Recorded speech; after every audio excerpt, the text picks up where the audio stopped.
saya ingin Pak Ari Ya. mengomentari sedikit soal video itu. Bagaimana kita sebutnya oknum masyarakat yang apa ya istilahnya melanggar apa yang sudah disepakati yaitu penutupan begitu ya yang sudah dilakukan. Nah, sedikit tanggapannya Pak Ari.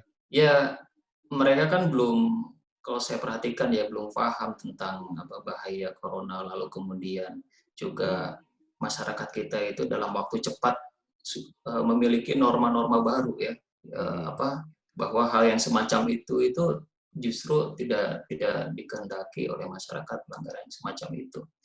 Jadi tetapi dengan adanya viral-viral ya, dengan diviralkan, saya kira ini juga menjadi tadi sanksi itu ya, sanksi bagi mereka gitu ya, supaya tidak mengulangi, atau bagi pihak-pihak yang lain juga ya, supaya tidak meniru tindakan yang tadi. Barangkali itu Kang Toto. Iya, untuk sekarang ini hukuman viral justru lebih apa ya, Kejam. dahsyat daripada lebih kejam ya.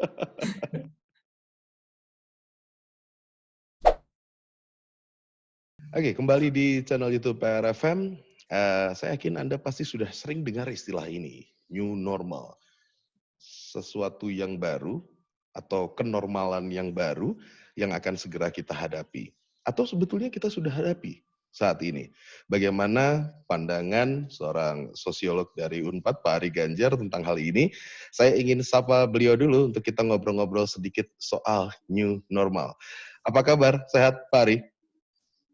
Alhamdulillah, Kang Toto, apa kabar?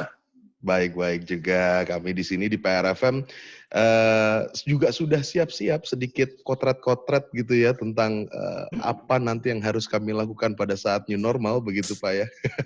Tapi sebelum kita new normal itu kan kita masuk di masa PSBB ya.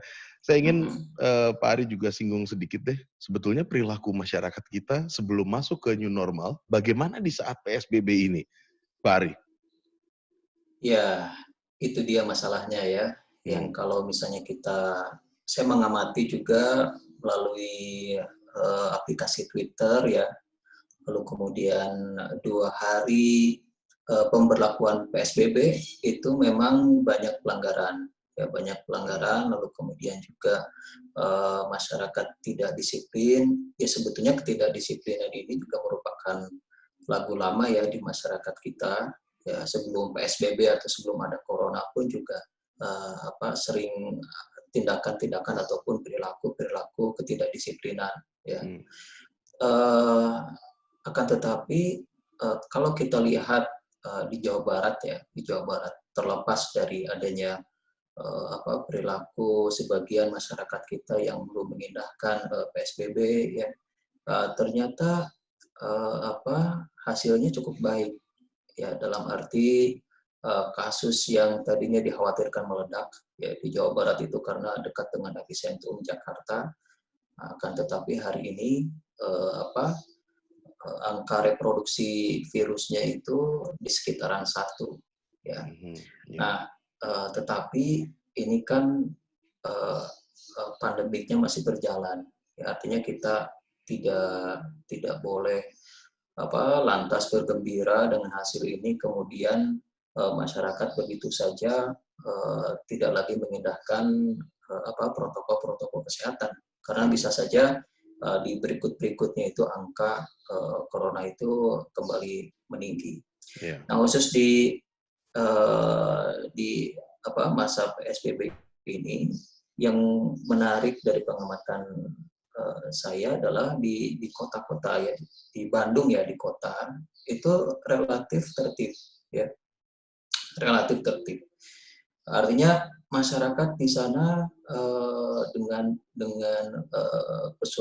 kesukarelaannya mengatur dirinya sendiri ya, dengan menutup gang ya, lalu kemudian kalau ada yang masuk ke gang itu dicek dulu suhu badan ya, mereka itu dengan kesukarelaan beli alat pengukur suhu sendiri ya, lalu kemudian juga mengatur bansos ya. Meskipun di beberapa daerah ada yang tentu saja ada kasus-kasus yang misalnya bansosnya telat ataupun bermasalah, tetapi di kota Bandung itu sendiri saya bisa katakan ini masih kondusif. Nah, akan tetapi berbeda ketika kita amati ke daerah pinggiran, perbatasan, Oke. ya.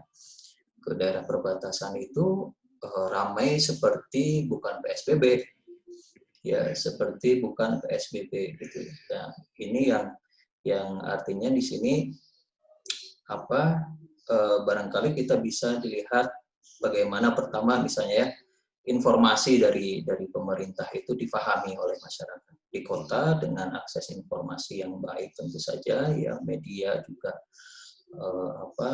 diakses oleh masyarakat sehingga mereka bisa memahami bahayanya seperti apa ya.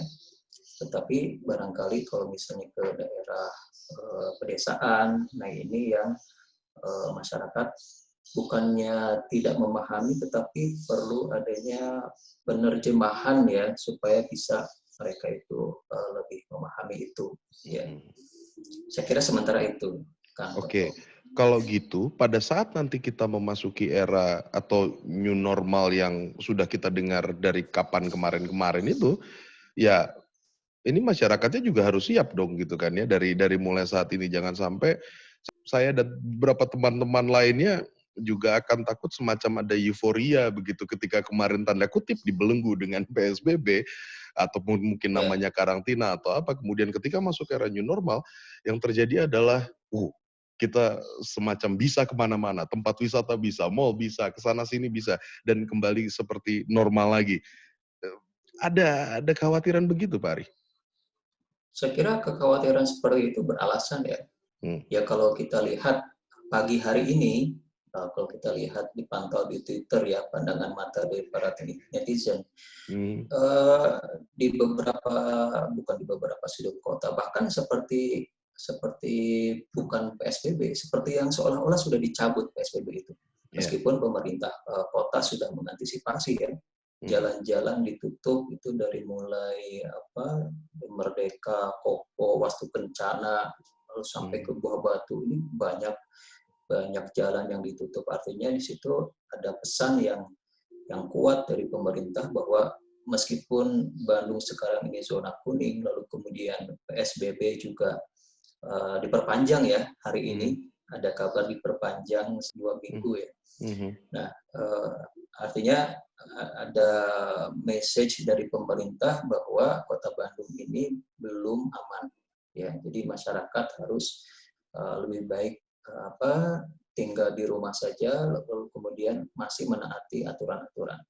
Tapi permasalahannya yang sekarang ramai diperbincangkan, ya terutama di grup-grup WA, di media sosial, ini kan the new normal itu, ya. Jadi bersiap-siap untuk dibuka lagi atau PSBB itu tidak lagi diberlakukan. Padahal new normal itu bukan seperti itu ya. Artinya PSBB dibuka lalu kemudian masyarakat beraktivitas seperti biasa. Nah, mengapa pemerintah mewacanakan dari sekarang? Saya kira berbagai institusi maupun kelompok-kelompok masyarakat harus membuat rencana dan ini sesuai dengan arahan dari WHO ya, yang dikatakan oleh WHO itu the whole society approach, jadi pendekatan masyarakat ya, pendekatan masyarakat di mana masyarakat memang siap tidak siap harus merencanakan ya, merencanakan untuk protokol ya hidup berdampingan dengan COVID-19 itu tadi ya. Artinya PSBB atau apapun itu tidak mungkin diberlakukan terlalu lama ya, karena masyarakat juga ada titik jenuh, lalu kemudian juga terutama dalam masalah ekonomi ya tidak bisa dikekang terlalu lama, dan karena itu harus merencanakan ya seperti PRFM ya, dari sekarang sudah potret-potret apa yang harus dilakukan ya, untuk kegiatan di new normal ini. Nah, ini yang sosialisasi ini yang harus jelas menurut saya. Jadi jangan sampai the new normal itu PSBB dihentikan lalu kemudian masyarakat hidup seolah-olah tidak ada corona.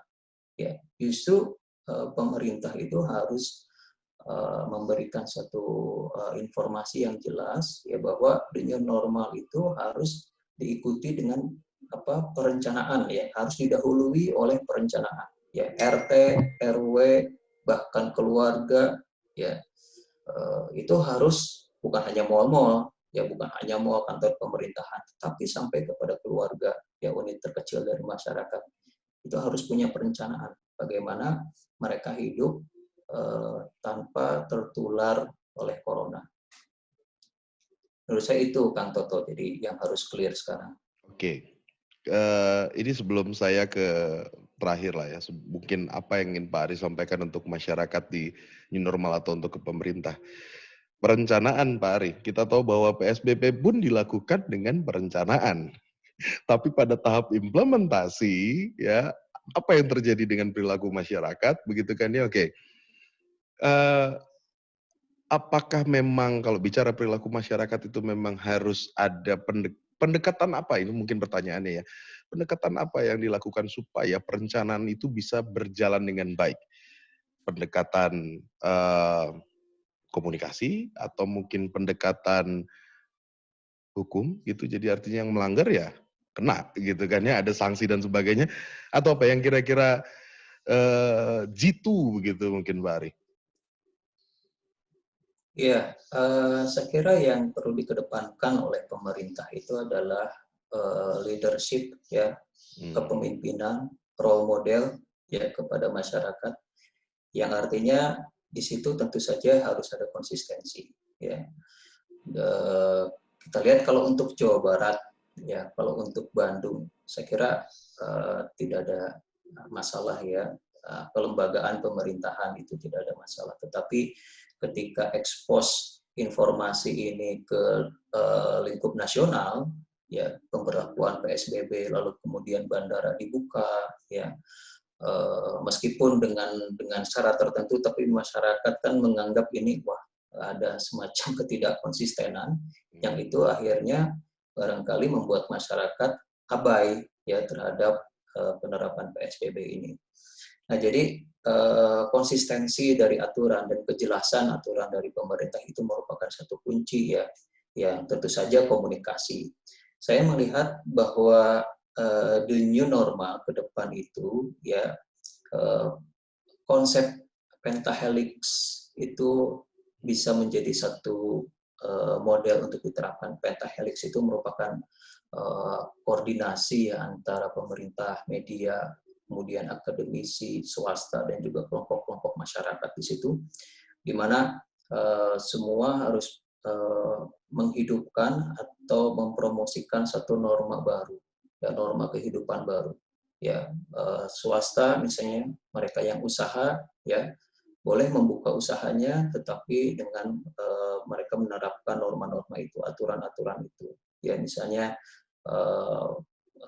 pengunjung tidak boleh melebihi kapasitas 50% dari yang ada yang sudah ditentukan ya.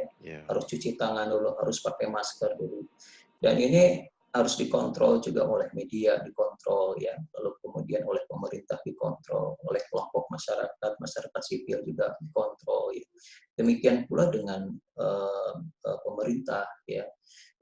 Ketika pemerintah juga memberlakukan aturan-aturan itu, konsistensinya juga dikontrol juga oleh media, oleh akademisi. Jadi semua saling kontrol, semua saling mendukung, sehingga norma baru yang diinginkan oleh pemerintah dan juga oleh kita semua, ya bagaimana ekonomi ini bisa dibuka kembali, bisa produktif lagi masyarakat, tetapi di sisi lain kedisiplinan masyarakat juga bisa terjaga. Karena begitu ekonomi bisa kembali berjalan, tetapi tidak didukung oleh kedisiplinan masyarakat, COVID-19 akan terjadi gelombang berikutnya, dan ini bisa juga lebih berbahaya ya, dan dampak terhadap ekonomi juga bisa lebih menghancurkan, bisa lebih panjang lagi recovery ekonominya.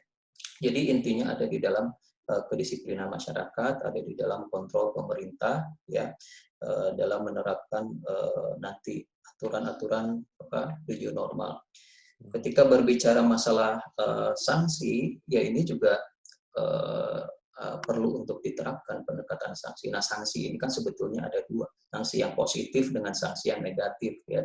Kalau sanksi yang negatif seperti kepolisian itu merencanakan si pelanggaran itu akan dipidana, ya kerja sosial bagi pelanggar PSBB, ya izin usahanya di pending atau ditutup, ya itu sanksi-sanksi yang negatif. Tapi sanksi yang positif itu memberikan reward, ya reward kepada kelompok masyarakat ataupun misalnya kepada media ya yang seperti PRFM yang gencar ya konsisten memberitakan, menginformasikan masalah-masalah seputar COVID-19 ya. Ini juga perlu diberikan reward saya rasa. Jadi dengan cara seperti itu saya kira kontrol sosial bisa berlangsung ya, bisa berjalan dengan baik.